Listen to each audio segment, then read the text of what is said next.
Where is Brian? Brian was in the kitchen.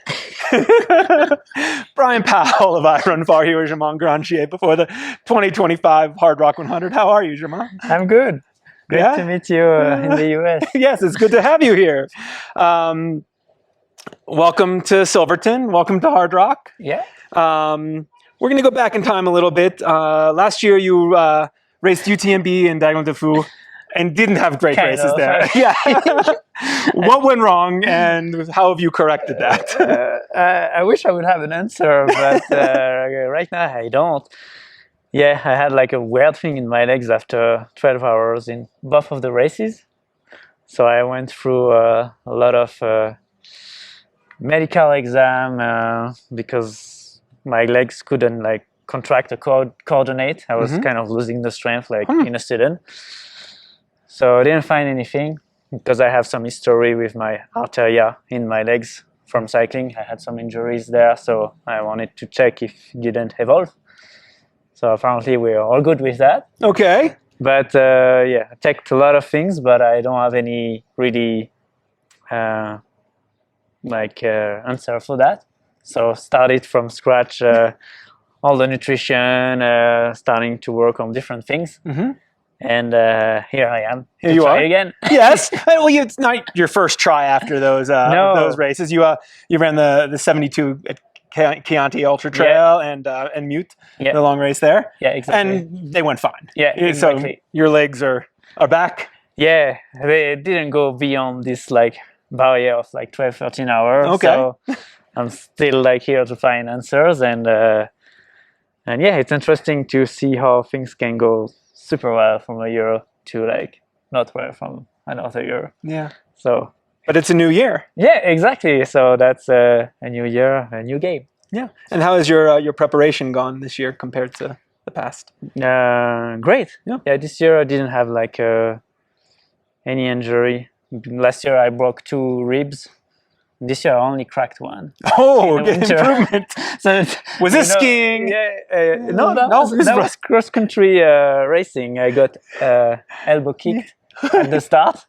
So, but that's better because it was only cracked and it didn't last a long time. So that's a small improvement again. That's an improvement. Okay. Yeah. And you've been over here since middle of May. So yeah, you've got to train up high and acclimate. Yeah. First time for me that I run that high.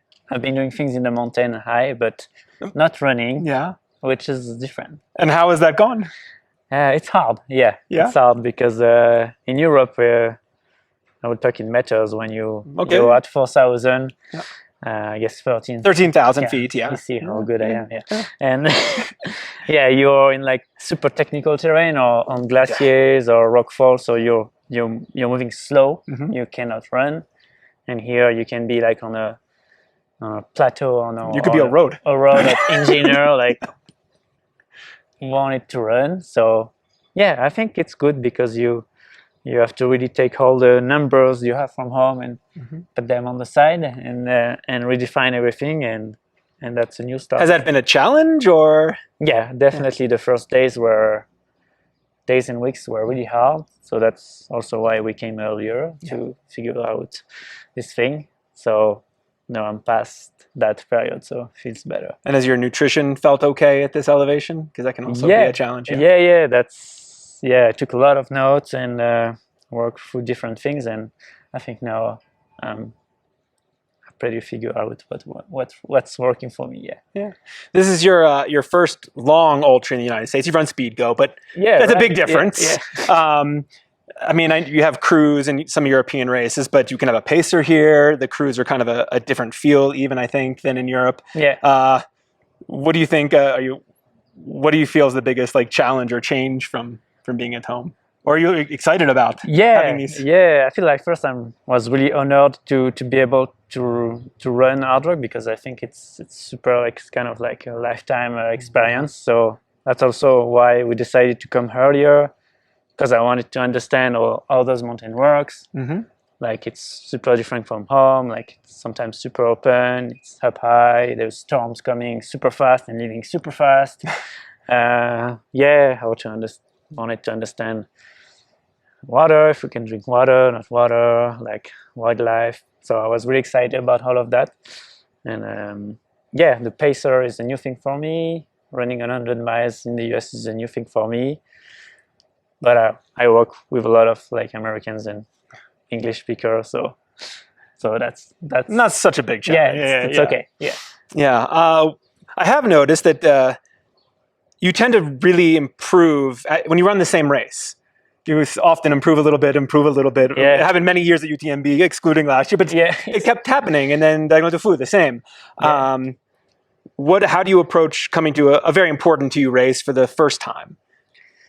Yeah, that's a good question, I guess, because we cannot repeat that pattern with Hardrock because it's hard to get in.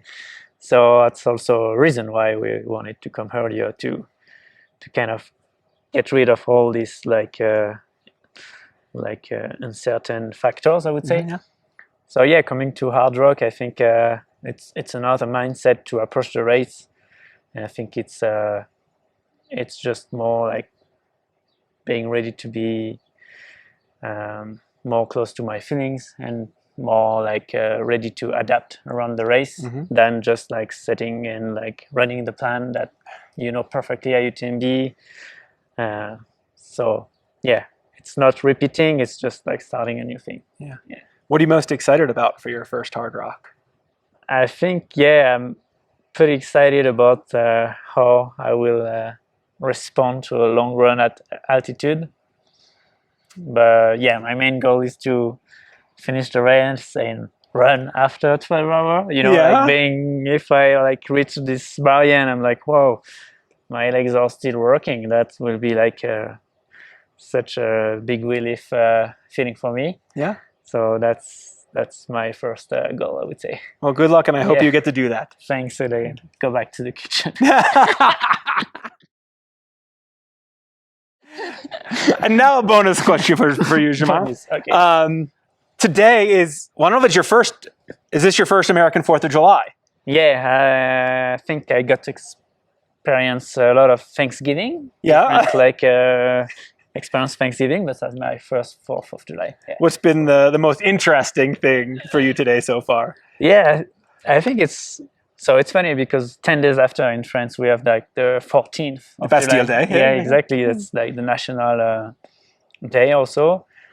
I would say here it's way more celebrating, Yeah. I feel like we are really back into this history, like on our national day. It's really like serious. We have like the military things. Here it's more like, let's celebrate, have fun, do like kind of silly things, like raise money. Yeah. We don't do that in France. We don't raise money. That's just like kind of in the corner of the street, and that's cool. Yeah, I like the vibes. In general, it's the first time. I told Katie it's the first time I feel like staying here. I could live in the US. Yeah, you enjoyed it. Yeah, because I like the mountains. Really like Ouray. I feel like the Ouray shape is kind of really like close to the mountain. And that's something I've been missing in the US because the place we went was really like you had to drive to run, long approach. And here you can just run from the door. And that's kind of cool. It sounds like you're enjoying your American experience this time. Exactly. Thanks.